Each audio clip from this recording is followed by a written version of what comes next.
give you a look at what is probably our best chance for severe weather we've had in quite some time.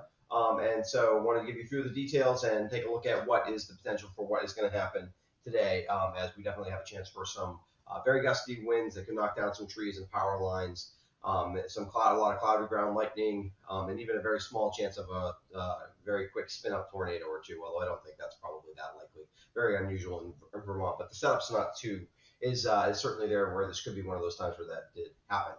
So in terms of what we're looking at from the bigger picture, you can see we've got our front well off to our west, kind of draped across southern Quebec as well. That's going to head in our direction, more very warm and moist. If you haven't noticed out there this morning, dew points are way up into the 50s, temperatures in the 60s to start as well. And as this front approaches, it will touch off some pretty strong thunderstorms and some severe thunderstorms as well. In terms of the upper level jet stream look here, you can see we've got this jet streak where the winds are faster. That's what these warmer colors indicate. And as that heads in our direction, that's going to fuel the upper level energy that we need for our storms to happen this afternoon. It's not an absolutely ideal setup for the Northeast, but it's a pretty good setup for the Northeast for severe weather. In terms of, I've showed you these before, this is definitely in the weeds for weather nerds, but in terms of, this is what one of the models thinks the temperature and dew point will be doing as you move aloft, and also the winds here this afternoon right before the thunderstorms move through. And here what we can see is mainly, you can see this dashed blue line and how there's distance between it and the other lines. That area there basically represents potential energy that a thunderstorm can tap to create winds and lightning and things like that, and heavy rain as well. And you can see, or probably don't know, but for us as meteorologists, there's pretty good distance there, and there's quite a bit of potential energy as mentioned there. And so what happens is if you've got a trigger to start air moving up, it will continue moving up faster and faster, basically until it gets to this layer here where the atmosphere gets stable, way up at what we call the tropopause.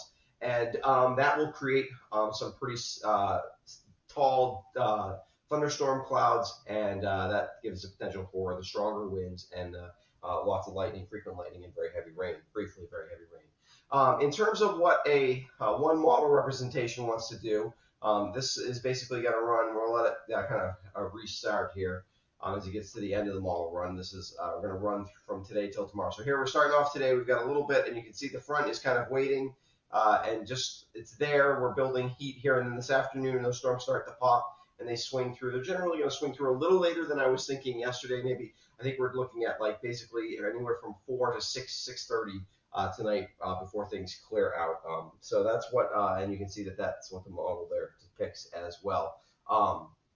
So yeah, in terms of storm timing, we're talking northwest to southeast over time. So we're up in Pittsfield, Pittsford, Fairhaven around 4 p.m. We get to Rutland, Sherburne, and Wells by about 4:30. Bethel, Shrewsbury, and Rupert by 5 p.m. Then we're in Woodstock, Manchester, Shaftesbury by 5:30. Windsor, Chester, Bennington by 6, and I think we clear Brattleboro by about 6:30 probably. At least with the initial wave, we may have a couple of weaker storms that come through after that, but that initial wave will be where all the strongest severe weather is. And so all the storms are probably cleared out of here by 7:30, 8 o'clock tonight. In terms of the impact, wind is the real problem. I think we could, in some of these storms, could bring wind gusts of 60, maybe even 70 miles an hour very briefly. There is a chance for some microbursts out of this kind of weather and some very strong straight line winds. And that's plenty to do some damage in some spots. Not everybody will see this, but in a few spots you will. It'll take down a bunch of trees in one area. They happen to fall on a power line. That means that we'll have some places where it could be a little difficult to get around, and also we've got some power outages today. Tornadoes, slight chance, very slight, but probably definitely not an impossibility that you'd have a quick spin-up tornado. So, if you do get a tornado warning, you should go inside. And then hail. The hail is not really that big of a deal with this storm. Also, rain is not going to be that big of a deal with the storm because we've been so dry. So we could get some very brief heavy rain. The storm could drop an inch of rain in half an hour. However, that wouldn't really cause any problems except for maybe some ponding on the roads and things like that. So that's what's going to happen today. It's going to be an interesting weather day. I'll keep an eye out for it and try to give you some looks on radar this afternoon as on the social media sites and things like that.